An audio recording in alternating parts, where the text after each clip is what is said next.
الذین آتیناہم الکتاب یتلونہ حق تلاوتہ، وہ لوگ کہ جنہیں ہم کتاب دیتے ہیں وہ اس کی تلاوت کرتے ہیں جیسا کہ اس کی تلاوت کا حق ہے۔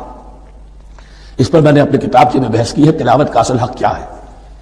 مسلمانوں پر قرآن مجید کے حقوق نامی کتاب سے اب یہاں پہ تفصیل سے بیان کرنے کا وقت نہیں ہے، لیکن ایک بات جان لیجیے کہ تلاوت کا لفظ جو قرآن کے لیے قرآن نے اختیار کیا یہ بڑا ذو معنیین ہے۔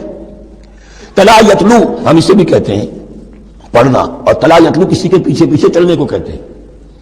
والشمس وضحاها والقمر اذا تلاها، سورج کے بعد پیچھے آتا ہے چاند۔ تو یتلو کے معنی کیا ہے؟ when you are reading the book you are following the text۔ بعض لوگوں کو دیکھا ہوگا انگلی ان کی چلتی ہے ساتھ ساتھ، وہ بیچارے زیادہ ماہر نہیں ہیں تو تاکہ نگاہ ادھر سے ادھر نہ ہو جائے، ایک سطح سے دوسری سطح پر نہ پہنچ جائے، انگلی بھی ساتھ ساتھ پھیرتے ہیں، تو فالوئنگ دی ٹیکسٹ۔ لیکن اس تلاوت کا اصل حق کیا ہوگا؟ جب آپ اس کتاب کو فالو کریں، اسے اپنا امام بنائیں، اس کے پیچھے چلیں، اس کا اتباع کریں، اس کی پیروی کریں، جس کی کہ دعا ہم کرتے ہیں وَاجْعَلْهُ لَنَا إِمَامًا وَنُورًا وَهُدًى وَرَحْمَةً، تو اللہ تو بنائے گا ہمارا امام اس کو اسی وقت جب کہ ہم سچ نہ کر لیں کہ ہم اس کتاب کے پیچھے چلیں گے۔ الذین آتیناہم الکتاب یتلونہ حق تلاوتہ اولئک یؤمنون بہ، جو اللہ کی کتاب کی تلاوت کا حق ادا کریں اور اس کی پیروی بھی کریں، وہی ہے جو اس پر ایمان رکھتے ہیں۔ جو نہ تلاوت کا حق رکھتے ہوں ادا کریں نہ پیروی کریں، وہ دعویٰ کریں کہ ہمارا ایمان ہے تورات پر اور کتاب پر، تو یہ دعویٰ جو ہے جھوٹا دعویٰ ہے۔ میں وہ حدیث آپ کو سنا چکا ہوں، ما آمن بالقرآن من استحل محارمہ، جس شخص نے قرآن کی کسی حرام کردہ شے کو اپنے لیے حلال کر لیا اس کا قرآن پر کوئی ایمان نہیں۔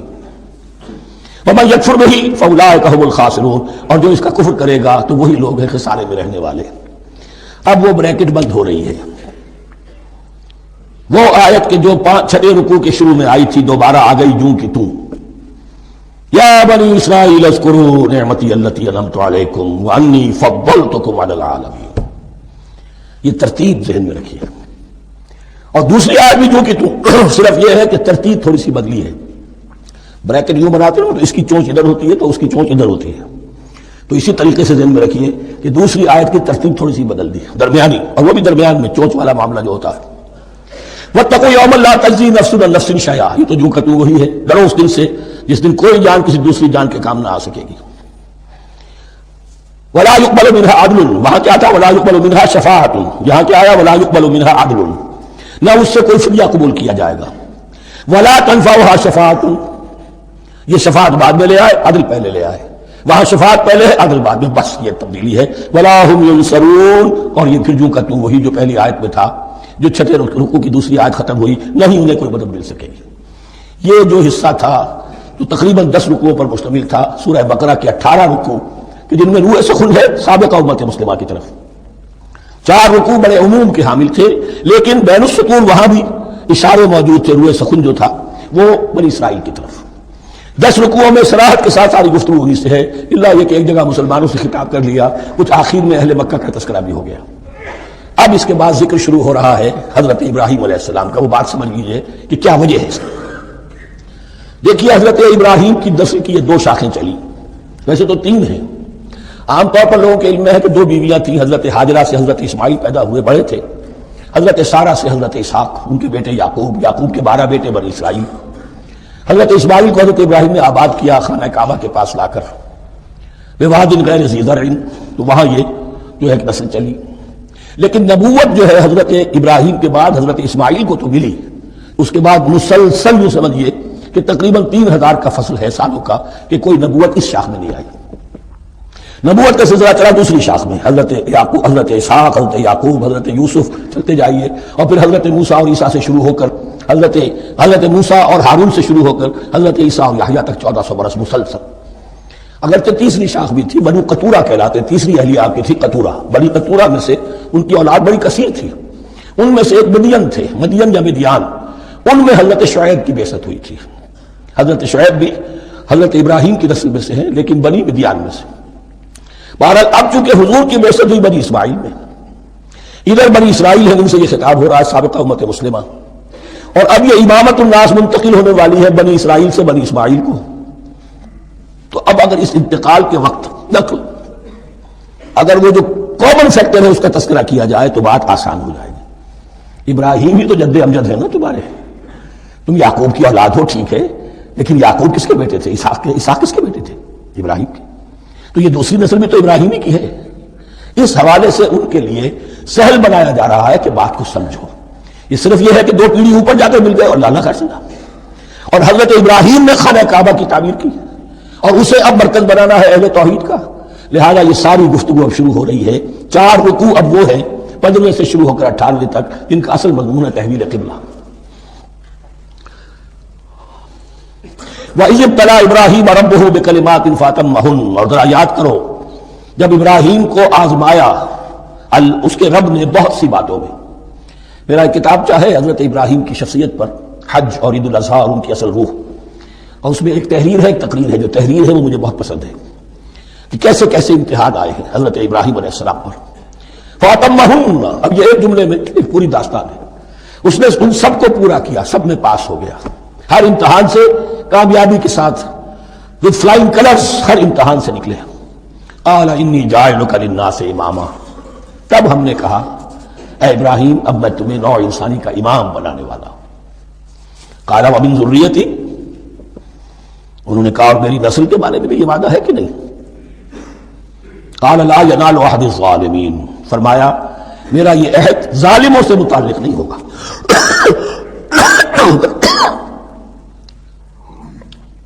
مطلب کیا ہوا کہ تمہاری نسل میں سے جو صاحب ایمان ہوں گے، نیک ہوں گے، سیدھے راستے پر چلیں گے، ان سے ہمارا وعدہ ہے، لیکن نسلیت کی بنیاد پر نہیں ہے کہ جو بھی تمہاری نسل میں سے لازماً وہ اس وعدے کا مستحق بن جائے۔ وَإِذْ جَعَلْنَا الْبَيْتَ مَثَابَةً لِلنَّاسِ وَأَمْنًا، اور یاد کرو جب کہ ہم نے گھر کو، اپنے گھر کو، بیت اللہ کو قرار دے دیا لوگوں کے لیے زیارت کی جگہ، لوٹ کے آنے، لوٹ کر آؤ، حج کرو، مَثَابَةً لِلنَّاسِ وَأَمْنًا، اور اسے امن کا گھر قرار دے دیا۔ وَاتَّخِذُوا مِن مَقَامِ إِبْرَاهِيمَ مُصَلًّى، اور ہم نے حکم دیا کہ مقام ابراہیم کو اپنی جائے نماز بنا لو، نماز پڑھنے کی جگہ بنا لو۔ آج کل تو بعض علماء نے یہ کہا ہے کہ مقام ابراہیم سے مراد کوئی خاص پتھر نہیں ہے، بلکہ اصل میں وہ تو پوری جگہ جو تھی وہ مقام ابراہیم، حضرت ابراہیم وہاں آباد ہوئے تھے۔ لیکن صحیح بات وہی ہے جو ہمارے سلف سے چلی آ رہی ہے، روایات پختہ ہیں اس کے بارے میں کہ جس طریقے سے حجر اسود جنت سے آیا ہے، ایسے ہی یہ بھی ایک پتھر تھا کہ جو جنت سے لایا گیا حضرت ابراہیم کے لیے جب وہ تعمیر کر رہے تھے، کوئی اور ذرائع تو ابھی تھے ہی نہیں، اس کے اوپر وہ کھڑے ہوتے تھے اور یہ پتھر ہی اونچا ہوتا جاتا تھا خود۔ اب جیسے جیسے تعمیر اوپر جا رہی ہے اس کے لیے یہ پتھر اونچا ہوتا تھا، وہ پتھر ہے جو مقام ابراہیم اب بھی محفوظ ہے، اور وہاں پر پھر طواف کر کے کعبے کا مکمل، پھر اس کے آس پاس جو ہے 2 رکعت جو ہے وہ ادا کی جاتی ہے نماز۔ وَعِدْنَا إِلَىٰ إِبْرَاهِيمَ وَإِسْمَاعِيلَ أَن طَهِّرَا بَيْتِيَ لِلطَّائِفِينَ وَالْعَاكِفِينَ وَالرُّكَّعِ السُّجُودِ، اور ہم نے عہد لے لیا تھا ابراہیم اور اسماعیل سے کہ تم دونوں ہمارے اس گھر کو، بیتیا میرے اس گھر کو پاک رکھو۔ اب یہ تطہیر بھی دونوں طرح کی ہوگی، ظاہری صفائی بھی ہو، گند نہ ہو، تاکہ ظاہر آئیں تو ان کے دلوں میں جو کدورت پیدا نہ ہو، کوفت نہ ہو، کھلی فضا ہو، صاف رکھو۔ اور تطہیر باطنی، وہاں توحید کا چرچا ہو، کوئی اور کفر اور شرک جو ہے وہ نہ آنے پائے۔ ان طہرا بیتی للطائفین والعاکفین، طواف کرنے والوں کے لیے، اعتکاف کرنے والوں کے لیے، والرکع السجود، اور رکوع اور سجود کرنے والوں کے لیے۔ وَإِذْ قَالَ إِبْرَاهِيمُ رَبِّ اجْعَلْ هَٰذَا بَلَدًا آمِنًا وَارْزُقْ أَهْلَهُ مِنَ الثَّمَرَاتِ مَنْ آمَنَ مِنْهُمْ بِاللَّهِ وَالْيَوْمِ الْآخِرِ، اور یاد کرو جب کہ ابراہیم نے کہا تھا اے میرے پروردگار اس گھر کو امن کی جگہ بنا دے، اور اس کے رہنے والوں، اس کے ہاں آباد ہونے والوں کو، یعنی بنی اسماعیل کے لیے ان کو رزق عطا فرما، میووں کا اور پھلوں کا۔ من آمن منہم باللہ والیوم الآخر، اب یہاں حضرت ابراہیم خود رک گئے کہ میں اپنی ساری اولاد کے لیے یہ دعا نہ کروں، اس لیے کہ وہاں روک دیا گیا تھا لا ینال عہد الظالمین، کہ جو بھی ان میں سے ایمان اور عمل صالح والے ہوں اور یوم آخر پر ایمان رکھتے ہوں، اجعل هذا البلد آمنا وارزق اهله من الثمرات من آمن منهم باللہ والیوم الآخر۔ اب یہاں دیکھیے اللہ تعالیٰ نے گویا کہ ہم کہیں گے ازرہ شفقت مسکراتے ہوئے گویا کہ فرمایا کہ ابراہیم قال ومن کفر، تمہاری اولاد میں سے جو کفر کرے گا فامتعه قلیلا، اس کو بھی میں دنیا کا ساز و سامان تو دوں گا، امامت میں شامل نہیں کر سکتا، لیکن یہ کہ دنیاوی طور پر مال و متاع جو ہے وہ ان کو بھی میں دوں گا۔ ومن کفر فامتعه قلیلا ثم اضطره الى عذاب النار، ہاں پھر اسے کشا کشا لے آؤں گا جہنم کے عذاب کی طرف، وبئس المصیر، اور وہ بہت ہی بری جگہ ہے لوٹنے کی۔ وَإِذْ يَرْفَعُ إِبْرَاهِيمُ الْقَوَاعِدَ مِنَ الْبَيْتِ وَإِسْمَاعِيلُ، اور یاد کرو جب کہ ابراہیم اٹھا رہے تھے ہمارے گھر کی بنیادوں کو، اور اسماعیل، باپ بیٹا دونوں لگے ہوئے تھے۔ یہاں لفظ جو قواعد آیا ہے اس کو نوٹ کیجئے، قواعد قاعدے کی جمع ہے اور یہ بنیادوں کو کہا جاتا ہے، اور اس میں اشارہ ہے حضرت ابراہیم اصل معمار اور بانی نہیں ہے کعبے کے. کعبہ بنایا ہے حضرت آدم نے. ان اول بیت وضع للناس الذی ببکہ، پہلا گھر. اب کیسے ممکن تھا حضرت آدم علیہ السلام کے زمانے سے لے کر اور حضرت ابراہیم تک کم و بیش جو ہے 4000 برس ہے. عام اندازہ جو ہے تورات کا اگر آپ لگائیں تو کوئی مسجد نہیں بنی ہوگی کیا؟ یہ پہلا گھر ہے، پہلا وہ گھر خدا کا. تو اس کی بنیادیں رہ گئی تھی، باقی وہ امتداد زمانہ سے، اور چونکہ یہ سیلاب کا راستہ تھا، سیلاب کی وجہ سے وہ سب جو ہے دیواریں بہہ گئی تھی، صرف بنیادیں تھیں. ان بنیادوں کو پھر وَإِذْ بَوَّأْنَا لِإِبْرَاهِيمَ مَكَانَ الْبَيْتِ، یہ سورہ حج میں جا کر مضمون تفصیل سے آئے گا. اب میں آئندہ کہتا ہوں آ چکا ہے حقیقت کے اعتبار سے، اس لیے کہ یہ ساری مکی صورتیں ہیں جو نازل ہو چکی ہیں سورہ بقرہ سے بہت پہلے. تو جب وہ ان بنیادوں کو اٹھا رہے تھے تو دعائیں مانگ رہے تھے. ربنا تقبل منا انک انت السمیع العلیم، اے رب ہماری اس کوشش کو، ہماری اس مشقت کو، محنت کو قبول فرما. باہر گھر بنا رہے ہیں، پتھر اٹھا اٹھا کر لا رہے ہیں. حضرت اسماعیل کی عمر اس وقت لگ بھگ 13 برس ہے، ہاتھ بٹا رہے ہیں.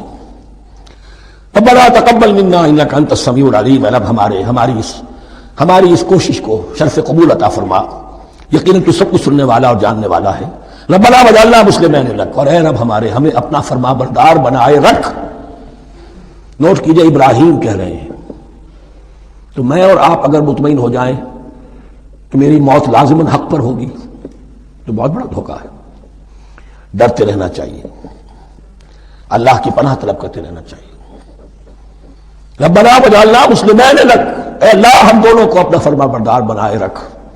ومن ذریتنا امۃ مسلمۃ لک، اور ہم دونوں کی نسل میں سے اٹھائیو برپا کی جو ایک امت جو تیری فرما بردار امت ہو. وارنا مناسکنا، اور اے پروردگار تیرا گھر تو ہم نے یہ بنا دیا، اب اس کے جو رسومات ہیں وہ ہمیں سکھا، جو مناسک حج ہیں. ارنا مناسکنا، اب کیسے حج کریں، کیا آداب ہوں گے، طواف کیسے ہوگا، کیا کریں گے. وتب علینا، اور ہم پر اپنی شفقت کی نظر فرما. انک انت التواب الرحیم، یقیناً تو ہی ہے بہت ہی زیادہ توبہ کا قبول فرمانے والا اور شفقت کے ساتھ رجوع کرنے والا اور رحم فرمانے والا. ربنا وبعث فیہم رسولا منہم، اور اے ہمارے پروردگار ہماری اس نسل میں، اب چونکہ ہماری نسل مراد ہے بنی اسرائیل اسماعیل کی نسل میں سے تو نہیں ہے نا، یہاں دونوں کی نسل سے مراد ہے تو وہ بنی اسماعیل. ہماری اس نسل میں اٹھائی ہو ایک رسول انہی میں سے، باہر کا نہ ہو، کوئی مغایرت کا اجنبیت کا پردہ حائل نہ ہو.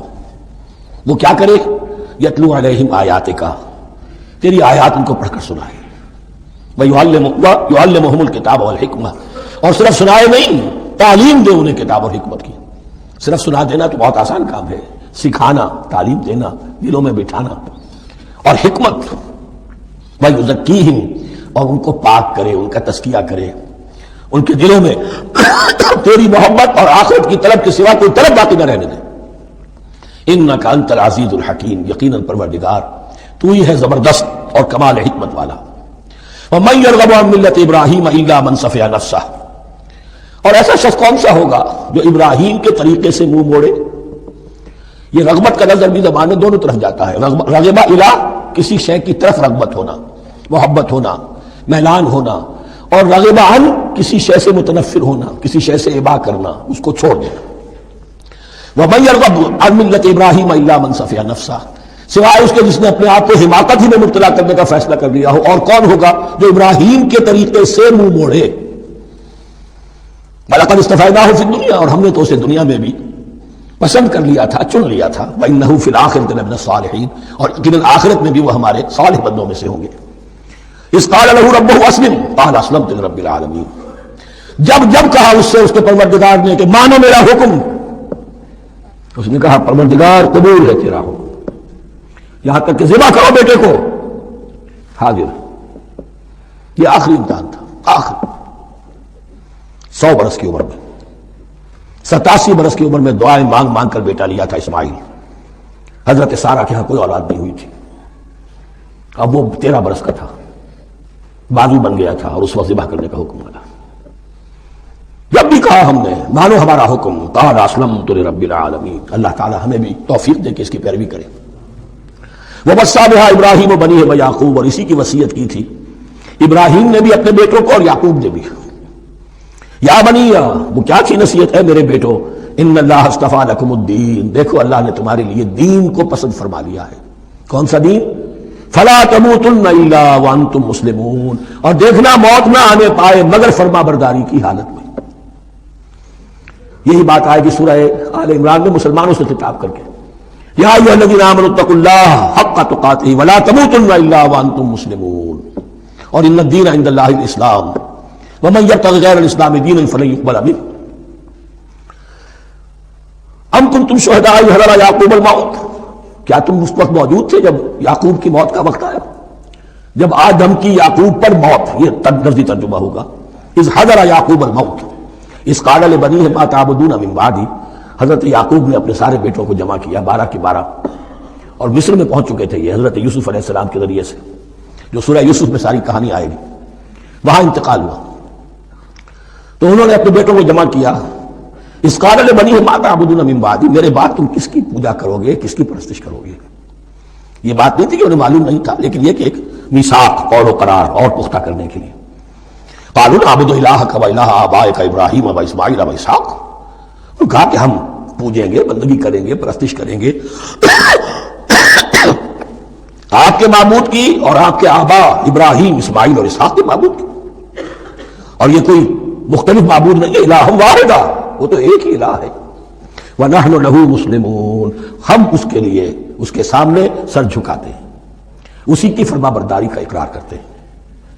تِلْكَ أُمَّةٌ قَدْ خَلَتْ، یہ آیت 2 مرتبہ آئے گی اسی رکوع میں۔ یہ ایک گروہ تھا انسانوں کا جو گزر گیا، ابراہیم، اسماعیل، اسحاق، یعقوب، ان کی اولاد، قد خلت، وہ گزر گئے۔ لہا ما کسبت ولکم ما کسبتم، ان کے لیے تھا جو انہوں نے کمایا، اور تمہارے لیے ہوگا جو تم کماؤ گے۔ یعنی یہاں پدرم سلطان بود کا کوئی مقام نہیں ہے، ہر شخص کے لیے اپنا عمل، اپنا ایمان، اپنی کمائی۔ وَلَا تُسْأَلُونَ عَمَّا كَانُوا يَعْمَلُونَ، تم سے یہ نہیں پوچھا جائے گا کہ وہ کیا کرتے تھے، تم سے پوچھا جائے گا تم کیا کر کے لائے ہو۔